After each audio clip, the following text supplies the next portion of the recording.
안녕하십니까. 오늘은 제가 질투라는 주제를 가지고 오늘 함께 이야기를 나눠보고 싶습니다. 질투는 악한 생각입니다. 사악한 생각입니다. 질투가 우리 인류 가운데 저는 들어오는 시간을 대략 생각해 보면 에덴 동산에서 하와를 아담의 갈비뼈로 만든 다음부터 질투가 생겼다고 저는 추측하고 있습니다. 하와는 아담의 소유물입니다. 아담의 갈비뼈로 만들기 때문에 아담의 것입니다. 또한 이브는 아담이 자기 남자이기 때문에 항상 자기가 아담을 소유하려는 그런 의지를 갖고 있어요. 그러나 아담은 에덴 동산을 늘 거닐면서 여러 동물들과 자연 환경들과 늘 교제하고 있었던 것입니다. 하와는 그것을 못마땅히 생각했어요. 자기만하고만 놀아주기를 원하는데 아담이 그렇지 하지 않은 것입니다. 아담은 오직 전체 이 자연 자기에게 맡겨주신 하나님께서 맡겨주신 자연 환경을 늘 돌봤던 것입니다. 그래서 하루는 이브가 에덴 동산을 거닐고 있었습니다. 에덴 동산 중앙에 먹지 말라는 과일이 있다는 것을 하와는 이미 알고 있었어요. 그래서 그곳에 한번 가보기로 했습니다. 그걸 가보니까 우연히 보니까 참 먹음직도 스러웠던 것입니다. 그런데 그때 뱀이 강교하게 하와에게 말을 걸었습니다. 너희 과일 왜 안 먹느냐? 그러니까 하와가 얘기하기를 이 먹으면 하나님께서 우리가 죽을까 하노라 이렇게 얘기했다는 것입니다. 하나님께서는 그렇게 얘기한 게 아니라 죽는다고 말했던 것입니다. 그래서 하와가 뱀이 하와의 그런 마음을 알고 재빨리 얘기를 했습니다. 너 그걸 먹게 되면 하나님 같은 지식이 생기기 때문에 너 하나님과 비슷한 사람이 돼. 그러니까 그거 먹으면 너 하나님같이 분별할 수 있고 판단할 수 있는 능력을 가지게 된단 말이야. 그렇게 얘기를 하니까 하와가 그만 그 과일을 따먹고 말았습니다. 그 과일을 따먹어서는 안 되는데 뱀의 강기에 빠져서 그냥 따먹고 만 것입니다. 그래서 그 과일을 가지고 아담에게 간 것입니다. 아담아 이렇게 내가 과일 하나 땄는데 얼마나 달고 맛있는지 몰라. 이거 먹어봐라 하고 아담에게 줬는데 아담이 그만 물어보지도 않고 어디서 따오는지 물어보지도 않고 그냥 덥석 먹었던 것입니다. 그래서 아담과 하와는 하나님께 범죄했고 정말 이브가 원하는 대로 아담을 독자적이 하는 시간들이 오게 된 것입니다. 바로 이 세상에 쫓겨났던 스토리가 바로 그것입니다. 우리가 지구상에서 살아갈 수밖에 없는 이유가 거기에 있습니다. 하와의 질투, 이브의 질투가 결국은 우리를 이 지구상으로 다 쫓아낸 것입니다. 모든 동물들과 자연 환경도 아담에 속해 있기 때문에 아담에 있는 곳으로 다 왔습니다. 오늘날 동물들을 보면 얼마나 순진한지 모릅니다. 그게 바로 에덴 동산에서 있었던 성품입니다. 에덴 동산에서 있던 성품은 정말 아무것도 몰라요. 아담도 아무것도 몰랐었는데 그 과일을 먹은 통에 지식이 생겨서 많은 것을 알게 되었습니다. 그게 타락의 원인입니다. 지식은 타락의 원인입니다. 이 세상에 지식을 갖고 있으면 타락의 원인이 되게 되는 것입니다. 여러분, 오늘날 한국 사회에 질투가 있습니다. 우리 국민성 가운데 많은 질투를 가지고 있습니다. 특히 여성들의 성품에는 질투가 많아요. 여성들은 남성들을 차지하려는 그런 본성이 있기 때문에 질투가 많습니다. 그래서 어떻게든지 내 남자를 지키려는 의지가 강하고 또 다른 남자도 뺏으려는 의지도 있습니다. 그래서 오늘날 한국 사회에 질투가 다른 어떤 나라보다 강한 이유가 또 있습니다. 우리 한국의 역사입니다. 우리 한국의 역사는 고난과 고통과 괴로움으로 전철되어 있는 역사입니다. 얼마나 많은 우리 나라가 타 민족에게 침공을 당해서 얼마나 많이 지배를 받고 빼앗기고 죽임당하고 쫓겨나고 얼마나 많이 우리가 정체 없이 쫓겨난 적이 얼마나 많습니까? 우리 역사를 보면 너무나 많아요. 우리가 본래 저 만주 대륙에 우리 당군 조선이 있었는데 그때부터 우리가 늘 쫓겨나다 보니까 결국은 우리가 이 한반도까지 밀려왔습니다. 한반도까지 밀려왔지만 그 과정에서 우리가 많은 고통을 당했기 때문에 우리가 질투라는 그런 마음을 갖게 된 것입니다. 이 잘못된 생각, 악한 생각이 우리의 고난을 위해서 우리 모든 국민들 가운데 자리 잡게 된 것입니다. 이 고난을 이겨내기 위해서는 우리가 지혜롭게 해야 되는데 오히려 나쁜 것들이 더 우리 마음 가운데 들어온 것입니다. 여러분, 우리 역사를 보십시다. 우리 삼국 통일할 때 김정주라는 이 왕이 굉장히 통일 의지를 갖고 있었습니다. 왜? 자기 딸이 백제 군으로부터 죽임을 당했기 때문에 자기 딸과 사후가 목이 베어서 죽었던 사실을 그는 가슴 깊이 생각하고 있습니다. 원한을 품고 있었습니다. 그래서 김철주는 고구려와 동맹을 원했지만 고려고구려가 거부했고, 그리고 당나라하고 동맹을 맺어서 결국은 우리 한반도에 있는 삼국을 멸하고 자신들이 모두 멸하면 다 차지할 줄 알았지만 당이란 나라는 결코 그렇게 순수하게 모든 걸 주지 않았습니다. 여러분, 애국 세력들을 끌어들이면 우리가 많은 것을 줘야 돼요. 기껏 해봐야 신라는 자기 영토밖에 보존하지 못했습니다.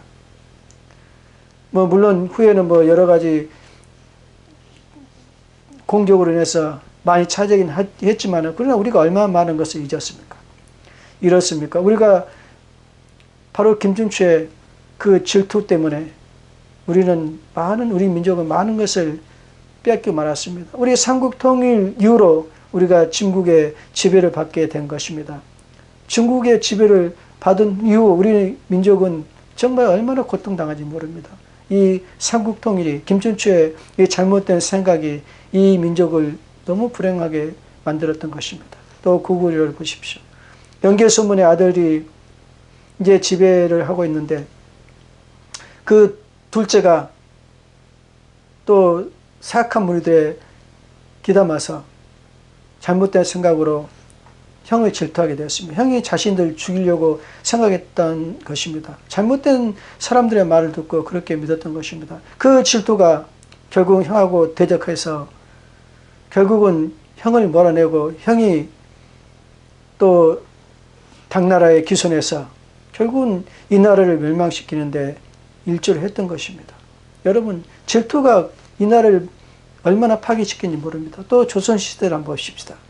조선시대에 얼마나 많은 사람들이 사화로 인해서 죽어간 것을 우리가 역사 기록에서 볼 수 있습니다. 여러분, 그 사화의 근본이 뭡니까? 질투입니다. 시기와 질투에서 나온 탐욕입니다. 이 탐욕이 얼마나 악랄한지 죄를 다 뒤집어 씌우고 죽였던 것입니다. 그렇게 함으로써 우리 나라의 많은 인재들이 죽었습니다. 질투로 인해서 많은 인재들이 죽다 보니까 이 나라가 발전할 수가 없습니다. 다른 나라를 지배할 만한 능력이 없습니다. 왜? 인재를 다 죽여버렸기 때문에. 또 삼국통일로 인해서, 신라의 삼국통일로 인해서 백제와 고구려의 많은 인재들이 일본으로 다 건너가 버렸습니다. 그러니 이 나라가 잘 될 리가 없죠. 그런 생각들이 지금까지 계속 이어져 오다 보니까 지금 대한민국에 너무나 어려운 가운데 있습니다. 우리 남북한도 넓게 보면 이 질투의 원인입니다. 시기와 질투 때문에 이 나라의 미래를 보지 않고 결국은 남북한, 특히 북한 김일성과 김정일이 이렇게 북한을 완전히 자기들의 이익을 위해서 사용하고 있는 것입니다. 이게 얼마나 우리 민족의 불행인지 모릅니다. 오늘날 우리 한국 사회를 보십시다. 우리 국회의원들도 이 당파 싸움입니다. 옛날 조선시대에 있는 당파 싸움과 똑같습니다. 자기들 이익을 위해서 얼마나 많은 사람들을 죽이고 얼마나 많이 잘못된 길을 갔습니까? 여러분, 오늘날 우리 한국 사회를 보면 너무나 어려운 가운데 있습니다. 마치 박정희 대통령이 5.16 혁명을 일으키는 그 전에 시대적 상황과 거의 비슷합니다. 그보다 더 지금 못하고 있습니다.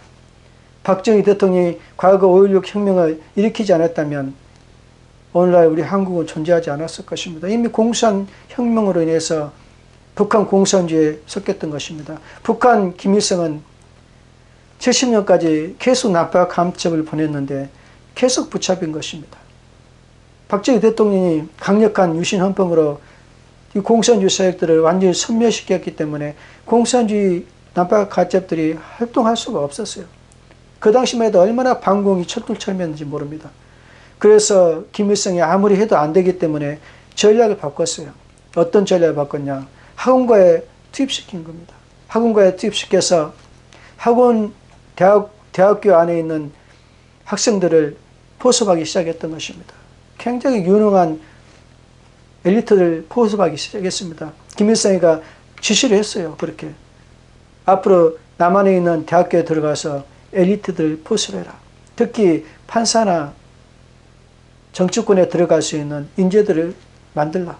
그래서 그 인재들을 집중적으로 투자했던 것입니다. 그들에게 장학금 주고 그들에게 사상적인 무장시키고 또 여러 가지 공정안을 보내서 저들의 운동권 세력들과 합해질 수 있도록 그렇게 했던 것입니다. 그래서 오늘날 더불어민주당 안에는 과거 운동권 학생들, 특히 유능한 엘리트들이 너무나 많이 모여있어요. 왜? 당시에 그들이 다 포섭이 되었기 때문에 그랬던 것입니다. 오늘날 김일성이가 생각한 대로 저들이 정치 세력이 되어서 지금 이 나라를 얼마나 피폐하고 이 나라를 얼마나 참으로 어렵게 만든지 모릅니다.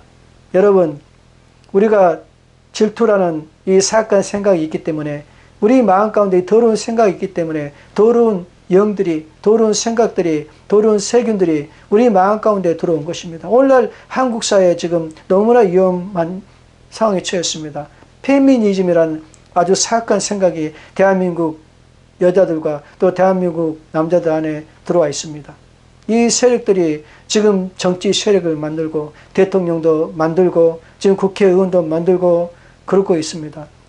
더불어민주당과 민주노총과 정교조와 그리고 세계인권연구회라고 우리법연구회가 그렇게 이름을 변경시킨 단체가 있습니다. 이들은 다 공산주의, 사회주의 사상으로 무장된 세력들입니다. 이들이 이 사회를 무너뜨리기 위해서 저들이 지금 힘을 합해서 움직이고 있습니다. 또한 지금 대한민국은 어려운 가운데 있습니다. 세계 공산주의 세력들이 대한민국을 집중적으로 공격하고 있습니다. 그래서 중국의 워트동 사상이 바로 페미니즘으로 페미니즘으로 들어와서 이 나라를 지금 중국화시키고 있는 것입니다. 저들이 헌법과 법을 바꿔서 이제는 이 땅에 많은 중국인을 보내서 이 땅을 중국화시키려는 아주 계략을 꾸미고 있는 것입니다. 여러분, 우리가 이 페미니즘을 이 땅에서 몰아내지 못한다면 우리는 결코 설 자리가 없습니다. 우리가 갈 곳은 없습니다. 우리가 받아들 나라가 없습니다. 아프가니스탄에 탈레반이 들어와서 있기 때문에 지금 아프간인들이 난민이 되어서 세계 각국으로 나가려고 하지만은 다른 나라들이 받아주는 나라가 없습니다. 왜? 자기도 살기 힘드니까. 그래서 오늘 이 아프간인 사태는 너무나 어려운 가운데 있는 것입니다. 이렇게 우리가 망하게 되면 우리는 거짓골이 되는 것입니다. 대한민국이 지금 페미니즘으로 완전히 나라가 지금 썩어가고 있습니다. 암에 걸려 있어요. 특히 여자들 안에 페미니즘이 들어와 있는 것입니다. 여러분, 이 페미니즘이 들어오기 전에 저들이 먼저 이 나라를 정지 작업을 했습니다. 비둘기를 유해동물로 지정했던 것입니다. 왜 비둘기를 유해동물로 지정했겠습니까? 비둘기는 바로 하나님과 가까이 있는 동물입니다. 하나님의 사명을 가지고 있는 동물입니다. 비둘기는 하나님께서 평화의 빛을 비춰주면 그 반사체가 되어서 그 평화의 빛을 우리 인간들 가운데 비춰주는 그런 역할을 하는 것입니다. 그래서 비둘기가 우리 인간들 삶 가운데 깊숙이 돌아 있는 것입니다. 왜? 우리 인간들에게 평화의 빛을 전해줘야 되는 그 사명을 갖고 있기 때문에 저들은 우리 인간들을 위해서 이 가까이 있는 것입니다. 또 과거에는 구약시대는 비둘기가 인간들의 제물로 바쳐지는 동물입니다. 인간들의 죄 때문에 저들이 목숨을 버렸던 것입니다. 그런 동물을 우리 인간들은 한국 사회에는 지금 유해동물이라고 굉장히 미워하고 있습니다. 너무나 어리석은 생각을 하고 있습니다. 어리석고 미련한 생각하고 있는 것입니다. 자기들에게 유익을 주는 동물들을 악한 세력들이 그렇게 만들어놨는데 그 따라가고 있는 것입니다. 너무나 어리석은 생각하고 있습니다. 페미니즘이 얼마나 악한 생각을 우리에게 주는지 모릅니다. 여러분, 페미니즘은 비둘기 같은 동물을 보면 나올 수가 없어요. 왜? 여러분, 어둠의 세력들은 빛을 보면 빛 안에 나올 수가 없습니다. 그래서 비둘기를 애곡이란 천으로 다 덮어놨습니다. 그래서 한국 여자들이 비둘기만 보면 무서워하고 피하고 도망가고 보질 않습니다. 왜? 악한 세력들이 페미니즘이 그 마음 가운데 있기 때문에 보지 못하게 만들었던 것입니다. 오늘날 우리 한국 사회 이 페미니즘을 몰아내야 되는데 이 페미니즘을 몰아내기에는 너무나 우리가 부족합니다. 여러분, 우리 주위에 보십시오. 정교조, 민주노총, 또 민주당, 여러 환경운동가들, 참여연대 조직, 이 모든 것들이 페미니즘입니다. 중국의 모태동 사상으로 다 변화되어 있는 페미니즘이 되었습니다. 이 세력들을 몰아내기 위해서는 우리가 힘을 합해야 되는데 이렇게 분열된 힘과 가지고는 이들을 몰아낼 수가 없어요. 그러나 이 세상에는 이 페미니즘, 사악한 생각을 치료하는 약이 있긴 있습니다. 이 약은 모든 세계 나라에 다 있긴 있습니다. 그러나 많은 사람들이 이 약이 우리의 생각을 치료한 약인지를 모르고 있는 것입니다. 이 약이 바로 뭐냐? 구약과 신약이라는 약입니다. 이 구약과 신약이라는 약은 바로 이스터 제약회사에서 만든 약입니다. 이 약은 성경이란 포장지에 들어가 있습니다. 이 약은 우리가 주위에서 많이 볼 수가 있습니다. 여러분, 이 약을 먹어야지만 우리 마음 가운데 있는 더러운 생각들을 잘라내고 죽이고 몰아내는 그런 일을 하는 것입니다. 이 약 없이는 절대 그런 일이 일어날 수 없습니다. 대한민국 페미니즘을 몰아내기 위해서는, 우리 대한민국 국민들 가운데 있는 사악한 생각들을 몰아내기 위해서는 구약과 신약의 약을 먹어야 되는 것입니다. 이 약을 먹어야지만 이 나라가 살고 이 나라가 다시 시작할 수 있는 기회가 있는 것입니다. 지금 대한민국은 죽어가고 있어요. 암세포로 죽어가고 있습니다. 대한민국 여자들은 이 땅에서 지금 쫓겨날 처지에 놓여 있습니다. 여러분, 이 나라를 멸망시키려고 쓰임받는 그 사람들이 어떻게 함께 살아갈 수 있겠습니까? 여러분, 살아갈 수가 없어요. 아직도 대한민국 여자들은 자기들이 얼마나 잘못된 현실에 처했는지를 모르는 것입니다. 여러분, 대한민국 남자들이 받아주지 않는다면 이 땅에서 살아갈 수가 없어요. 그런데 그걸 모른다는 것입니다. 페미니즘이 지금 대한민국 남자들을 짓밟고 억압하고 그렇지 모르겠지만은 그렇지 않습니다. 곧 이 페미니즘은 사라지고 말 것입니다. 여러분, 구약과 신약이 있는데 어떻게 저들이 활기를 치겠습니까? 저는 우리 대한민국 국민들이 구약과 신약을 먹어야 되는데 지금 먹지 못한 이유가 있습니다. 그것은 바로 이 구약과 신약을 먹으려면 예수님을 구주로 영접해야 됩니다. 예수님을 나의 구주로 믿어야 되는 것입니다. 그 마음속에서 받아들여야지만 길이 열린 것입니다. 생명이 생기는 것입니다. 진리가 들어올 수가 있는 것입니다. 여러분, 구약과 신약은 진리입니다. 생명입니다. 길입니다. 또한 하나님, 이 구약과 신약은 칼과도 같습니다. 우리 마음 가운데 붙어있는 세균 덩어리를 잘라내는 칼 같은 역할을 합니다. 마음의 세균을 잘라내는 것은 이 세상 어떤 것도 없어요. 오직 이 이스터 제약회에서 만든 신약과 구약, 성경 포장지로 덮어있는 안에 있는 이 약만이 우리를 구원할 수 있는 것입니다. 여러분, 대한민국 국민 여러분, 이 약을 먹어야 됩니다. 이 약을 먹지 않으면 결코 살아갈 수가 없어요. 대한민국은 지금 멸망의 눈앞에 있는 것입니다. 누가 구원해 주겠습니까? 이 세상 어떤 사람도 구원할 만한 능력도 없어요. 바로 예수님을 구주로 믿었을 때 그런 기회가 오는 것입니다. 그것도 예수님을 구주로 믿었다고 해서 이 약을 먹지 않으면 페미니즘이 우리 마음 가운데 떠나가지 않습니다. 많은 지금 크리스찬도 페미니즘으로 물들어 있어요. 뭐 지금 교회가 완전히 풍지박살 났어요. 지금 이 페미니즘이 얼마나 사악한지 모릅니다. 이들의 통로는 뭐냐? 음란과 간음이란 통로로 들어옵니다. 많은 사람들이 음란하고 간음한 일을 하고 있습니다. 오늘 젊은 여자들도 얼마나 많은 음란하고 간음한 일을 하는지 모릅니다. 여러분, 그것은 멸망할 길입니다. 지금은 그렇지 못한다고 생각할지 모르겠지만 멸망은 순식간에 옵니다.